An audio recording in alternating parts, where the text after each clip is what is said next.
सो entrepreneurship development का chapter number 3 accountancy. सो सबसे पहले है कि इस चैप्टर में हम लोग अकाउंटेंसी के बारे में पढ़ेंगे। जनरली हम लोग फाइनेंशियल से रिलेटेड चीज़ें देखेंगे, ठीक है। अकाउंटिंग, जो भी अकाउंटिंग होती है वो देखेंगे इस चैप्टर में लोग। सो सबसे पहले आता है define accounting and state its function, कि अकाउंटिंग क्या है, उसका फंक्शन डिफाइन करना है। So accounting was considered simply as a process of recording business transaction and the role of account as that of record keeping। जिस तरीके से college में भी अकाउंटिंग का काम होता है, अकाउंटिंग ऑफिस होता है जहाँ पे जनरली ट्रांजैक्शन से रिलेटेड चीज़ें देखी जाती है, रिकॉर्ड रखा जाता है ट्रांजैक्शन का, पैसे का, वही सारी चीज़ यहाँ पे भी हम लोग कंपनी का अकाउंटिंग भी देखते हैं, ठीक है। अकाउंट ऑफिस में जनरली ट्रांजैक्शन का आईडी, उसका रिकॉर्ड, सारी चीज़ें रखते हैं हम लोग। इज़ अकाउंट साइंस और एन आर्ट, ठीक है। ये एक तरीके की क्वांटम में दिया हुआ था कि इज़ अकाउंट साइंस और an art. Account basically simple एक मैथमेटिक्स है, कैलकुलेशन है, स्टैटिस्टिक्स है, तो ऑब्वियस सी बात ये साइंस है, ठीक है। फंक्शन ऑफ अकाउंटिंग, अकाउंटिंग क्या फंक्शन है।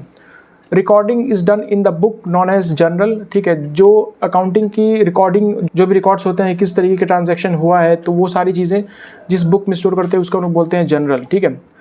Classification is concerned with the systematic analysis of the record data with a view to group transaction or increase of one nature at one place।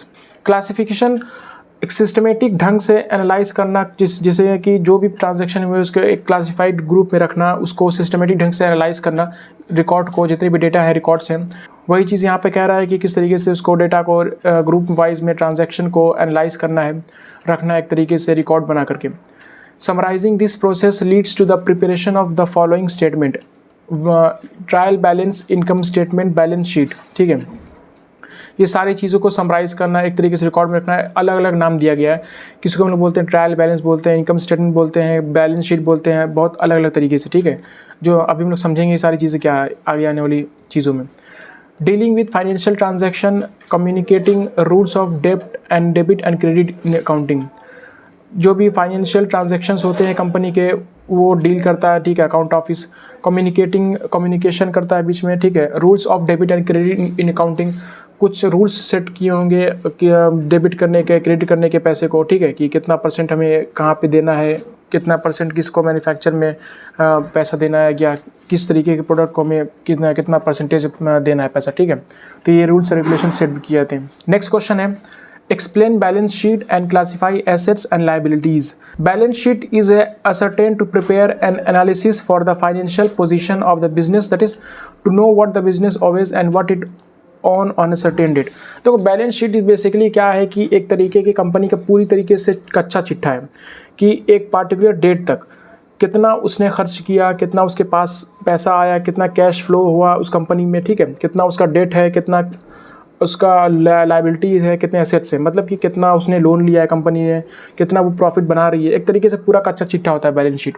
Balance sheet is generally fine, जो भी investors invest करते हैं वो generally पढ़ते हैं, देखते हैं, ताकि वो समझ सकें कि किस तरीके से कंपनी परफॉर्म कर रही है, ताकि वो अंडरस्टैंड कर सके, डिसीजन ले सके किस तरह कंपनी में हमें इन्वेस्ट करना है। तो ये बैलेंस शीट हर साल कंपनी अपना निकालती है, आप जाके देख भी सकते हो ग्रो की वेबसाइट पर। Balance sheet is prepared after ascertain the net profit net loss by preparing the trading and profit and loss account। ठीक है, वही चीज़ है कि कितना प्रॉफिट हुआ, कितना लॉस हुआ उस फाइनेंशियल ईयर में, ठीक है। हर साल का हर एक कंपनी निकालती है बैलेंस शीट, ठीक है। ट्रेडिंग, तो वो ट्रेडिंग में हेल्प करता है प्रॉफिट लॉस अकाउंट में। All the assets and liabilities are recorded in the balance sheet in classified form। ठीक है, बैलेंस शीट में एसेट्स होते हैं, लाइबिलिटीज़ होते हैं। एसेट्स मतलब कि कंपनी के पास क्या क्या चीज़ है, ठीक है, in the form of area, जगह के उसके पास है, उसके पास कंपनी है, ठीक है, पूरा बिल्डिंग उसके पास है, तो वो एसेट्स आ गए। और बहुत सारे इन्वेस्टर्स पैसा उसमें इन्वेस्ट किए रहते हैं, तो वो भी पैसा जो है वो एसेट्स हो गए कंपनी के।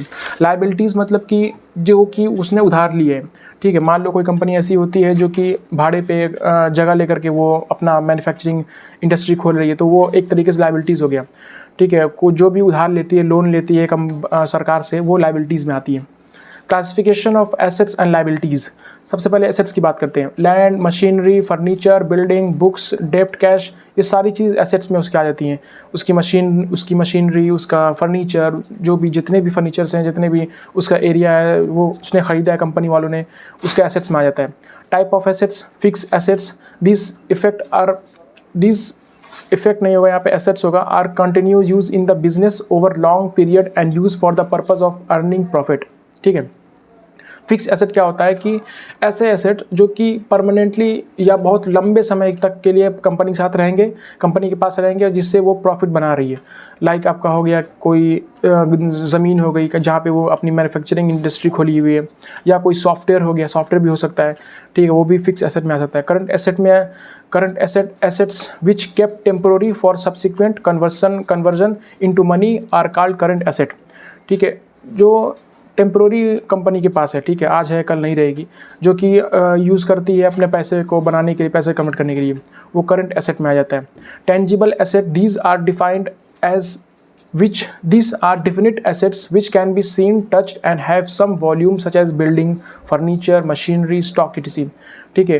ये डिफिनिट एसेट्स होता है, मतलब कि ये उसके पास होगा ही होगा कंपनी के पास, ठीक है, जो कि फर्नीचर हो गया, बिल्डिंग हो गई, सारी चीज़ें टेंजिबल एसेट्स में आएंगी। Intangible assets these assets can not be seen और felt, for example patent etc, जैसे कि कोई भी कंपनी अपना पेटेंट कराती है, हम लोग वो उसका एसेट है, हम लोग देख नहीं सकते, फील नहीं कर सकते।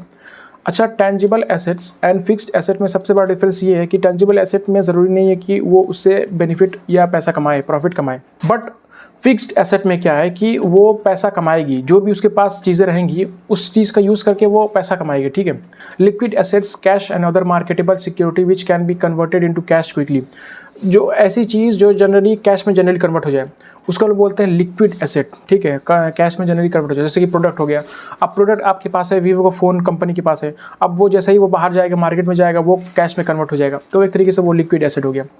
टाइप ऑफ लाइबिलिटीज़ कितने टाइप के होते हैं? Citizen amount which a business is legally bound to pay, ऐसी चीज़ें जो बिजनेस को पे करना है, ठीक है, किसी न किसी को, गवर्नमेंट को या इन्वेस्टर को, वो लाइबिलिटीज़ में आते हैं। Fix liability, long term liabilities, current liabilities. Fix liabilities these liabilities which are payable only on the termination of the business are called fix liabilities. Fix liabilities ऐसी लाइबिलिटीज़ होती हैं जो कि बिजनेस जब बंद हो जाएगा, पूरी तरीके से ख़त्म हो जाएगा, तब पे करना है उसको, ठीक है, जिससे भी वो ली हुई है पैसा। Long term liability are those liabilities which are not payable by the business within the next accounting period but will payable after long period of time, मतलब कि ऐसा लॉन्ग टर्म लाइबिलिटीज जो कि अकाउंटिंग पीरियड के बाद नहीं पे करना है, मतलब कि वो कभी भी पे कर सकती है, बहुत लंबे टाइम तक के लिए होता है, ठीक है, लेकिन ये है कि टर्मिनेशन से पहले पे करना है। इसमें क्या है कि फिक्स लाइबिलिटी में टर्मिनेशन पे करना है, लॉन्ग टर्म लाइबिलिटी में टर्मिनेशन से पहले पे करना है, बट अकाउंटिंग पीरियड के बाद पे कर सकते हैं। करंट लाइबिलिटी में क्या था? These liabilities which have to be redeemed by the business within mixed accounting year, for example bill payable short term loans, ठीक है, ये बहुत जल्दी ये हमें पे करना होता है, ठीक है, शॉर्ट टर्म लोन्स लिए होती हैं 1 साल के लिए, 6 महीने के लिए, तो करंट लाइबिलिटीज ही होती हैं। एक क्वेश्चन है, सिंपल सा, बहुत इजी क्वेश्चन है ये, इस तरीके से डेटा दिया हुआ है, बिल्डिंग लिया हुआ है, लोन्स पेएबल, सप्लाईज, एक कंपनी का डेटा हुआ है, कैश है, रिटेन अर्निंग है, utility expenses, accounting payable, sales, capital, stock, land, इस तरीके से अमाउंट दिया हुआ है और कुछ चीज़ें लिखी हुई हैं, ठीक है। अब हम क्वेश्चन पूछेगा कि given the information shown below the jacks increase show the accounting equation this present the balance sheet and income statement, ठीक है, वो बोल रहा है कि income statement and balance sheet हमें शो करना है, ठीक है। तो इनकम स्टेटमेंट को शो करने के लिए इनकम स्टेटमेंट में 2 चीज़ें आती हैं, एक्सपेंसेस आता है और इनकम आता है। इनकम स्टेटमेंट में 2 चीज़ें आती हैं, एक्सपेंसेस एंड इनकम, और बैलेंस शीट में 2 चीज़ें आती हैं, लायबिलिटीज़ एंड एसेट्स, ठीक है। तो अब हमें इसमें देख करके समझना है कि कौन सा इसमें एक्सपेंसेस है, कौन इनकम है, कौन लायबिलिटी है, कौन एसेट्स है, ठीक है। तो एक्सपेंस देखा जाए, supplies expense, miscellaneous expense, salary expense, utility expense, इसमें ढूंढेंगे और यहाँ पे लिख करके इसको सम कर देंगे। नेट प्रॉफिट अभी छोड़ दो, ठीक है, इसमें नेट प्रॉफिट नहीं आएगा शायद, क्योंकि एक्सपेंस में प्रॉफिट नहीं आएगा। इनकम में रिटेल अर्निंग, सेल्स, ठीक है, जो पैसा कंपनी ने कमाया है, जो पैसा कंपनी के पास आया है, ठीक है, in the form of retain earning, sales, जो सेल हुई है वहाँ से आया 25,000, तो इन सब का सम करके यहाँ पे जो चीज़ें आएंगी ये होता है income statement.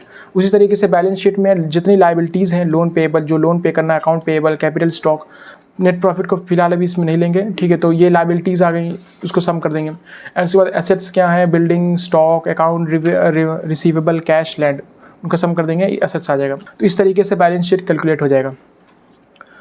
So next question is decision making is the essence of managing, explain this statement. Decision making बारे में हमें बताना है कि डिसीजन मेकिंग किस तरीके से इंपॉर्टेंट फैक्टर है कंपनी के लिए। अकॉर्डिंग टू MC फरलैंड, एक साइंटिस्ट हैं, जिन्होंने बताया कि a decision is an action of choice where executive form of conclusion about what must be done in a given situation. एक डिसीजन जो है एक्शन, एक चॉइस है किसी भी इंसान का, ठीक है, जो वो करना चाहता है, जो कि बहुत ज़्यादा इफेक्ट करेगा कंपनी को इनडायरेक्टली, डायरेक्टली और इनडायरेक्टली। एक किसी पार्टिकुलर सिचुएशन में डिसीजन लेना चाहिए, ठीक है। Scientific decision making involves the following step. कुछ स्टेप इन्वॉल्व होते हैं साइंटिफिक डिसीजन लेने में। सबसे पहले आता है डिफाइनिंग द प्रॉब्लम, कि प्रॉब्लम क्या है, ठीक है, प्रॉब्लम के हिसाब से हम लोग डिसीजन लेना है। एनालाइजिंग द प्रॉब्लम, प्रॉब्लम को एनालाइज करते हैं। Collection of data, data collect करते हैं। उसके बाद डेवलपिंग अल्टरनेटिव्स, कुछ अल्टरनेटिव्स डेवलप करते हैं। Review of Q factors, selecting the best alternatives, कि इसका बेस्ट अल्टरनेटिव क्या हो सकता है। कोई प्रॉब्लम है तो उस प्रॉब्लम का सॉल्यूशन हम लोग निकालते हैं, ठीक है, तो जितना अच्छा सॉल्यूशन हो सकता है वो हम निकालना चाहेंगे। इम्प्लीमेंट द डिसीजन, जो भी हम लोग डिसीजन लिए हैं उसको इम्प्लीमेंट करते हैं। इसी तरीके से आप पॉइंट वाइज लिख सकते हो, उसमें थोड़ा बहुत एक्सप्लेन कर देना, ठीक है, एंड सारी चीज़ हो जाएगी। नेक्स्ट क्वेश्चन है what is manufacturing overheads. Manufacturing overheads क्या होता है? It includes the cost in the factory other than the cost of direct material and direct labour, ठीक है। मैन्युफैक्चरिंग ओवरहेड्स क्या है कि कोई भी कंपनी जब बनाते हो तो उसमें जो भी मैन्युफैक्चरिंग मटेरियल लगता है और उसमें जो लेबर काम करते हैं उन दोनों को निकाल करके उसमें जो भी चीज़ आएंगी वो मैन्युफैक्चरिंग ओवरहेड आता है। जैसे कि manufacturing overhead refers to indirect cost incur in the production process that can not be directly attribute to specific production. These cost include expenses such as factory rent, utilities, equipment, maintenance, supervision and administrative cost. इसमें जैसे कि आपका जब भी हम लोग building बनाते हैं, बिल्डिंग खड़ी कर लिए हैं, तो उसमें उसका मेंटेनेंस देना, मेंटेनेंस चार्ज देना, उसको साफ़ सफाई करवाना, ठीक है, उसका सुपरवाइज़ कराना, उसमें सिक्योरिटी गार्ड्स भी हम लोग हायर करते हैं। तो जितने भी ऐसी कॉस्ट उस बिल्डिंग की जा रही है जो कि बनाने से और लेबर कॉस्ट हटा करके जो भी इसमें कॉस्ट, एक्स्ट्रा कॉस्ट लग रही है, वो उसको बोलते हैं हम लोग मैन्युफैक्चरिंग ओवरहेड, ठीक है। उसके बाद आता है production planning and control. Production planning and control of product, ठीक है। प्रोडक्शन प्लानिंग में सबसे पहले प्लान करते हैं, उसके बाद उसको हम लोग एग्जीक्यूट करेंगे, ठीक है। सबसे पहले प्लानिंग में आता है प्लानिंग, राउटिंग, शेड्यूलिंग, लोडिंग, ठीक है। उसके बाद एग्जीक्यूशन में जो प्लान हो गई, अब उस प्लान को वर्क में, एक्शन में लाने के काम में dispatching, following up, inspection, corrective. तो वन बाय वन समझते हैं क्या है। सबसे पहले प्रोजेक्ट की प्लानिंग समझते हैं। प्लानिंग, प्लान द वर्क, कोई भी काम को प्लान करना है, दैट्स इट, ठीक है। फिजिबल स्टडी करते हैं हम लोग, समझते हैं, मार्केटिंग स्ट्रेटेजी डेवलप करते हैं, उसको प्लान करते हैं किस तरीके से वो वर्क करेगा। राउटिंग क्या होता है? इट डिटरमाइन द सीक्वेंस और path in which various organizational operation will be performed. एक फिक्स्ड सीक्वेंस होता है, ठीक है, पाथ होता है कि इस तरीके से हमें चलना है, one by one, step by step, इस तरीके से हम चलेंगे और इस तरीके से हमारा ऑपरेशन परफॉर्म होगा। तो ये राउटिंग बताता है, step by step various organization operation will be performed. एक सीक्वेंस होता है, fix sequence. Scheduling, in schedule involve fixing priorities for each job and determining the starting and finishing time. बहुत सारे जॉब्स होते हैं, उन जॉब में कौन ज़्यादा इंपॉर्टेंट पहले उसको करते हैं और इसमें टाइम फिक्स करते हैं कि कब स्टार्ट करना है, कब फिनिश करना है, इससे ये शेड्यूल में आता है। Loading deals with quantity of work assign to a machine और वर्कर, ठीक है। लोडिंग एक ये चीज़ लोडिंग बताता है कि एक किसी भी मशीन पे या जो वर्कर पे कितना क्वांटिटी ऑफ काम असाइन हुआ है, ठीक है, वो लोडिंग बताता है। इसके बाद आती है नेक्स्ट, प्लान तो हो गया वर्क, अब उस वर्क को एग्जीक्यूट करना है। तो सबसे पहले डिस्पैचिंग एंड इशूइंग इंस्ट्रक्शन, उस काम को करने के लिए एक प्रॉपर इंस्ट्रक्शन दी जाती है लेबर को, ठीक है। Dispatching a concern with getting the work started, ठीक है, ताकि काम स्टार्ट हो सके। फॉलो अप क्या होता है? It refers to the process of monitoring and evaluating the outcome of a project plan as well as managing the communication its performance, ठीक है। वही है कि इसमें देखना, एग्जीक्यूट करना, मॉनिटर करना कि किस तरीके से काम हो रहा है, सही हो रहा है कि नहीं हो रहा है, काम जितना सोचे थे उस हिसाब से हो रहा है कि नहीं, इवेल्युएट करना, सारी चीज़ें मैनेजिंग करना इसमें आता है, फॉलोइंग अप में। उसके बाद आती है inspection, checking and inspect the work, ठीक है, वर्क को चेक करना, इंस्पेक्ट करना, ठीक है, एनालाइज करना कि कितना हुआ है, कितना बचा है अभी और कितना कॉस्ट इसमें लग चुका है, ये सारी चीज़ें इसमें आती हैं। करेक्टिवनेस, काम होने के बाद, ठीक है, एक प्रोडक्ट बन गया, उसको बनाने के बाद उसको मेंटेन करना, उसे रेगुलर अपडेशन लाना, ये सारी चीज़ें इसमें आती हैं। उसके बाद what is mean by quality control, why it is important. The term quality refers to the degree of excellence of product, ठीक है, कोई भी प्रोडक्ट की कितना एक्सेलेंट प्रोडक्ट है वो, ठीक है, कितना अच्छा प्रोडक्ट है, उसकी डिग्री को बताना एक क्वालिटी कंट्रोल का काम है। Quality control refers to the systematic control of various factor that affect the quality of an end product. Quality controls एक सिस्टमेटिक कंट्रोल है जो कि किसी भी प्रोडक्ट की क्वालिटी को अफेक्ट करता है, ठीक। Objective and significance of quality control. Objective and significance of quality control, पहला है establish standard of raw material which are to be purchased, ठीक। किसी भी क्वालिटी कंट्रोल करने के लिए एक जो रॉ मटेरियल है उसकी क्वालिटी का अच्छा होना बहुत ज़रूरी है, ठीक है। एक स्टैंडर्ड क्वालिटी का रॉ मटेरियल मिलाना बहुत ज़रूरी है ताकि जो एंड प्रोडक्ट होगा वो उसकी क्वालिटी अच्छी हो। Remedial measure to improve the quality of the product, जो भी जैसे कि कोई भी प्रोडक्ट बनता है तो उसमें जो ख़राब चीज़ें हैं उसको रिमूव करना, ठीक है, उसको वहाँ से हटाना, उसको मेज़र करना, वो इंपॉर्टेंट हो जाता है क्वालिटी को मेंटेन रखने में, ठीक है। तीसरा quality control, it shows better utilization of resources. जितना ज़्यादा हम लोग क्वालिटी को कंट्रोल कर सकते हैं, ठीक है, जितना ज़्यादा क्वालिटी को हाई रख सकते हैं किसी प्रोडक्ट का, उतना ज़्यादा ये चीज़ शो करता है कि हम लोग रिसोर्सेज का कितना अच्छा यूटिलाइज़ कर रहे हैं, ठीक है। Quality control help in providing greater satisfaction to customer. जितना ज़्यादा अच्छा क्वालिटी का प्रोडक्ट होगा उतना ही ज़्यादा कस्टमर खुश होगा, ठीक है। The moral of employ is increase. Obviously जब क्वालिटी अच्छी होती है तो एम्प्लॉय का मोरल इंक्रीज़ होता है, प्रॉफिट होता है, तो ऑब्वियसली एम्प्लॉय का मोरल भी इंक्रीज़ होगा। Method of quality control, quality control के कितने मेथड हैं। पहला है inspection of quality, statistical quality. Inspection of quality मतलब कि जो भी प्रोडक्ट की क्वालिटी है उसको इंस्पेक्ट करना, देखना, समझना, ठीक है। एक रजिस्टर पेन पेपर पे लेकर लोग समझते देखते हैं। हर जैसे कि आप मैन्युफैक्चरिंग इंडस्ट्री में जाओगे तो एक 2-3 लोग होते हैं जिनका काम यही होता है कि हर मशीन के पास जाएंगे, देखेंगे कि किस तरीके का इसका चल रहा है काम, ठीक है, कॉपी पेन लेकर के चलते रहते हैं। उसका स्टैटिस्टिक्स मेंटेन करना, उसका जो फैक्ट्स फिगर्स है, नंबर है, उसको मेंटेन रखना स्टैटिस्टिकल क्वांटिटी में आता है। Define wages, what factor affect wages of worker. The term wages is referred to the remuneration paid to the worker for his service to the organization. जो भी worker, जो भी लेबर काम कर रहे हैं उनको पैसा देना, एक यही है, सिंपल सा वेजेस है, ठीक है। Salary is compensation to employees for service render on weekly, monthly and annual basis. कहीं कहीं वीकली बेसिस पे दिया जाता है, कहीं मंथली बेसिस पे दिया जाता है, कहीं कहीं एनुअल बेसिस पे दिया जाता है, ठीक है, सैलरी को। Factor affect the wages of labour, क्या क्या ऐसे फैक्टर हैं जो लेबर के वेजेस को अफेक्ट करते हैं। Demand and supply of labour, skilled labour बहुत ज़्यादा अवेलेबल है, ठीक है, तो कहीं ना कहीं कंपनी बहुत कम पे करेगी क्योंकि उसके पास बहुत सारे काम करने वाले हैं, ठीक है। दूसरा है कॉस्ट ऑफ लिविंग, जहाँ पे जैसे कि मुंबई है, मुंबई शहर में जनरली क्या होता है कि कोई कंपनी जो होती है बेंगलोर में हो गया या मुंबई में हो गया, कंपनी ज़्यादा पे करती है क्योंकि वहाँ पे कॉस्ट ऑफ लिविंग बहुत महंगा है। बट यहीं अगर आप देख लो उत्तर प्रदेश में अगर हो तो, लखनऊ में हो तो कंपनी बहुत जनरली कम पे करती है। तो इस तरीके से कॉस्ट ऑफ लिविंग मैटर करता है एरिया पे भी। प्रोडक्टिविटी ऑफ ए लेबर, कि लेबर कितना ज़्यादा काम कर रहा है, ठीक है, that is also the part of wages of labour. Incentives, हर बार थोड़ा बहुत इंसेंटिव देने से लेबर को मोटिवेट रहते हैं और ज़्यादा काम करते हैं, ठीक है, बोनस के तौर पे इंसेंटिव दिया जाता है जो कंपनी देती है। उसके बाद आता है define marketing and explain its objectives. Marketing and its objectives, it analyzes the needs of the customer before the product are produced and offered to them. Marketing एक ऐसी चीज़ है जो कि पहले ही कस्टमर का समझ लेती है कि क्या डिमांड है उसकी, क्या चाहिए उसको और क्या वो ऑफ़र कर सकती है कस्टमर को। ऑब्जेक्टिव ऑफ मार्केटिंग, मार्केटिंग के ऑब्जेक्टिव्स है आइडेंटिफाई नीड्स एंड वांट्स, कि कस्टमर की नीड को समझना, उसकी ज़रूरतों को समझना क्या है। क्रिएटिंग मार्केट ऑफरिंग, ठीक है, एक बेहतर मार्केट ऑफर क्रिएट करना कस्टमर के लिए जो कि कस्टमर भी खुश रहे और कंपनी का भी प्रॉफिट होता रहे। कस्टमर वैल्यू, कस्टमर की वैल्यू भी बहुत ज़्यादा इंपॉर्टेंट है किसी भी कंपनी के लिए। अगर कस्टमर की वैल्यू ख़राब हो जाएगी तो कस्टमर वहाँ से हट जाएगा, उस कंपनी से वो कुछ सर्विस लेगा ही नहीं। उसके बाद आती है what is marketed, who is marketer and who are the customer. तो ये 3 क्वेश्चंस हैं, उसके आप वो 3 क्वेश्चन लिख करके इसका आंसर लिख सकते हो। व्हाट इज़ मार्केटेड, क्या मार्केटेड किया जाता है, that is matter a lot, कि मार्केटिंग किस चीज़ की की जा रही है, किस प्रोडक्ट की जा रही है। हु इज़ मार्केटर, कौन मार्केटर है। बीच में कई बार क्या होता है कि एक एजेंसी होती है, कई बार एक खुद इंडिविजुअल होते हैं या खुद कंपनी ही मार्केट कर रही होती है। हु आर द कस्टमर, कौन कस्टमर हैं, फीमेल मेल, वो सारी चीज़ें मार्केट रिसर्च में ये सारे क्वेश्चन काम आते हैं। How the selling price of product is determined, selling price product का किस तरीके से डिटरमाइन होता है। The selling price of product is determined by its demand and supply, उसकी कितनी डिमांड है और कितना सप्लाई है, that determines the selling price of product.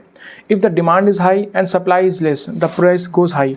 अगर डिमांड बहुत ज़्यादा है, डिमांड बहुत ज़्यादा है और सप्लाई बहुत कम है तो ऑब्वियसली उसकी प्राइस जो है बहुत ज़्यादा हाई चल जाएगा। अगर डिमांड बहुत कम है, ठीक है, और सप्लाई बहुत ज़्यादा है, तो ऑब्वियसली प्राइस बहुत ज़्यादा गिर जाता है, नीचे आ जाता है। इन practical the price of product depend upon the cost of production, marketing and selling expenses, tax component and the margin of profit. तो किसी भी प्रोडक्ट का कॉस्ट जो है वो डिपेंड करता है मार्केटिंग पे, कि प्रोडक्शन मार्केटिंग कितना उस पर लगा हुआ है, सेलिंग एक्सपेंसेस कितने हैं उसमें, टैक्स कितने हैं, ठीक है, और मार्जिनल उसमें प्रॉफिट भी कंपनी ऐड करेगी। तो ये सारी चीज़ें उसका प्राइस डिटरमाइन करते हैं किसी भी प्रोडक्ट का। उसके बाद क्वेश्चन आता है, advertising through television is a favourable to big enterprise but indirectly it affect small emerging enterprise justify. तो टीवी के थ्रू बड़े बड़े कंपनी का तो फ़ायदा होता है, बट स्मॉल इमर्जिंग इंटरप्राइज है उनका इतना ज़्यादा फ़ायदा नहीं होता उससे, ठीक है। वो क्या है, यही एक्सप्लेन करना में।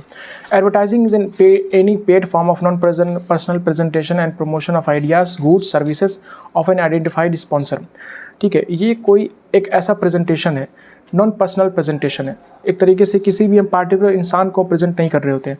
टीवी पे हम शो करते हैं ताकि जितने भी लोग हैं कंट्री के सब देखें और मेरा ज़्यादा फ़ायदा हो कंपनी एज ए कंपनी, ठीक है, प्रोडक्ट ज़्यादा बिके, प्रमोट हो, मेरा आइडिया प्रमोट हो, गुड्स प्रमोट हो। The important feature of advertising are discussed below. Promotion of idea, goods of services, there is no direct contact with the customer.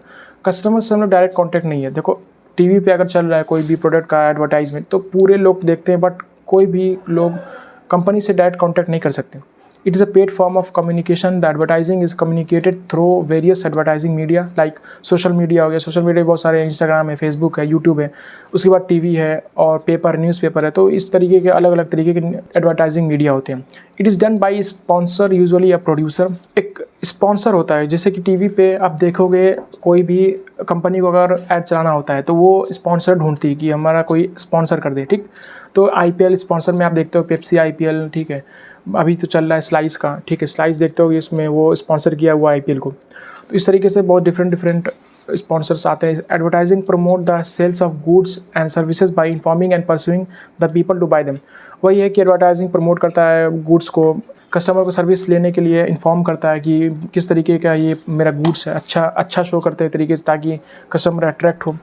It introduce the new product in market to customer, ठीक है। जब भी कोई नया product market में आता है customer को उसके बारे में नॉलेज देना, इन्फॉर्मेशन देना, ये एडवर्टाइजिंग काम है।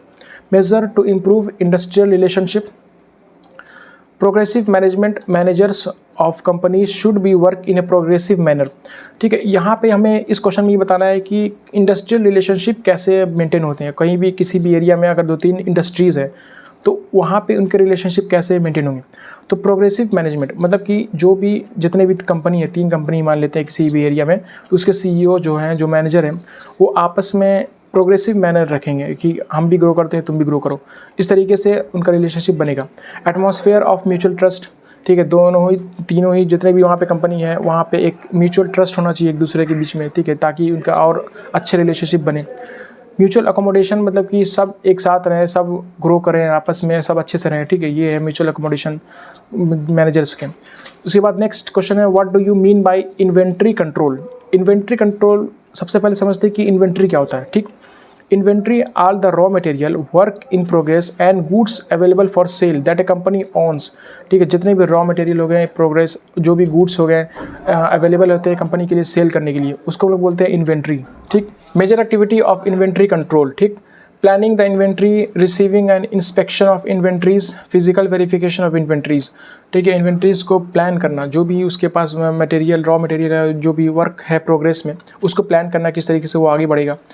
Receiving and inspection of inventories, जो भी इन्वेंट्रीज के इंस्पेक्शन होते हैं, जो भी काम चल रहा है उसके इंस्पेक्शन तो होंगी, उसको रिसीव करना, उसको एनालाइज करना, ठीक है, उसको प्लान करना। फिजिकल वेरिफिकेशन ऑफ इन्वेंट्रीज, जाके उसको देखना किस तरीके से चीज़ें वर्क कर रही है नहीं कर रही हैं, ठीक है, वो सारी चीज़ें इसमें आ जाती हैं।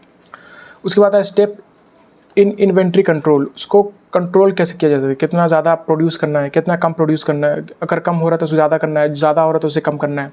Deciding the maximum minimum limit of inventory, ठीक है, कोई भी कंपनी, मैन्युफैक्चरिंग कंट्री किसी भी चीज़ को, किसी प्रोडक्ट को प्रोड्यूस कर रही है तो कितना करना है उसको कंट्रोल करना, उसको लिमिट में डालना, ये है इन्वेंट्री कंट्रोल में आता है। डिटर्मिनेशन ऑफ रिकॉर्डिंग पॉइंट, जो भी एनालाइज किया गया, जो भी डेटा रिकॉर्ड किया गया उसके अकॉर्डिंग हमें डिसीजन लेना है इन्वेंट्री कंट्रोल में। And the next question is discuss concept regarding financial statement and limitation of financial statements, ठीक है। फाइनेंशियल स्टेटमेंट के बारे में बात करना है। Financial statement generally refers to two basic statement. The पहला है the income statement and the second is balance sheet. Balance sheet discuss कर चुके हैं कि एक पार्टिकुलर पीरियड में कितना उसमें कंपनी का प्रॉफिट है, लॉस, ये सारी चीज़ें आती हैं। इनकम स्टेटमेंट वही हम लोग ऊपर जो डिस्कस कर चुके थे, जिसमें कि ये क्वेश्चन हम लोग सॉल्व किए थे यहाँ पे। ये इनकम स्टेटमेंट में आता है एक्सपेंसेस, इनकम, ठीक है, ये है इनकम स्टेटमेंट। तो ये दो चीज़ें हो गई। ए बिजनेस में also prepare a statement of retain earning. Business को भी प्रिपेयर करना चाहिए एक स्टेटमेंट जो कि उसके अर्निंग को, कितना अर्निंग उसके पास है, ठीक है, अभी कितना है उसके पास है, रिटेन कितना है, उसको डिटरमाइन करे। इनकम स्टेटमेंट, बैलेंस शीट वही चीज़ है। Income statement, the income statement also turn as profit and loss account is generally considered to be most useful of all financial statement. बहुत ज़्यादा यूजफुल है फाइनेंशियल स्टेटमेंट, बहुत useful financial statement है। Income statement profit loss को बताता है। Balance sheet जो कि पार्टिकुलर पीरियड में कितना, मोमेंट ऑफ टाइम में कितना उसका प्रॉफिट और लॉस है, ये सारी चीज़ बताता है। Describe the main feature of various financial report. Trading account, profit and loss account, ठीक। तो ट्रेडिंग अकाउंट क्या होता है? Trading account explain whether purchasing of goods and selling them have prove to be profitable for the business और not. जो भी हम लोग गुड्स खरीद रहे हैं और बेच रहे हैं, क्या वो कंपनी के लिए प्रॉफिटेबल है कि नहीं, ये ट्रेडिंग अकाउंट बताता है। Trading account is the first part of income statement. Income statement में पहला पार्ट है trading account. Profit and loss account is the second part of income statement, ठीक। Profit and loss account, the trading account, ये भी basically एक तरीके का trading account ही है, बट यहाँ पे हम लोग जो बात करते हैं ग्रॉस प्रॉफिट और लॉस मेड बाय बिजनेसमैन और purchasing and selling of goods, ठीक है। बिजनेसमैन के द्वारा जो भी बिजनेस कर रहा है, उसके द्वारा जो भी प्रोडक्ट बेचा उसने, पूरा ग्रॉस प्रॉफिट और लॉस यहाँ पे बताता है account, profit and loss account, ठीक। और selling of goods.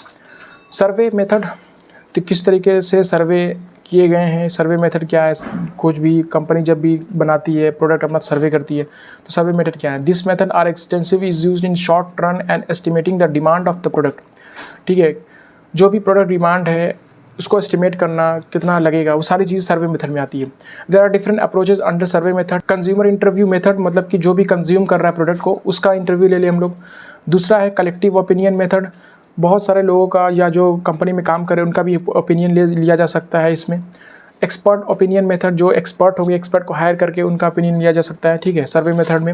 And use input output method, basically हम लोग फीडबैक फॉर्म डाल देते हैं और जो भी कस्टमर यूज़ कर रहा है उसको ईजिली वो अपना फीडबैक दे सकता है। तो इस तरीके से हम लोग 4 तरीके से सर्वे मेथड को देख सकते हैं। उसके बाद आता है क्वेश्चन, लास्ट क्वेश्चन है, describe the main feature of various financial report, ठीक है।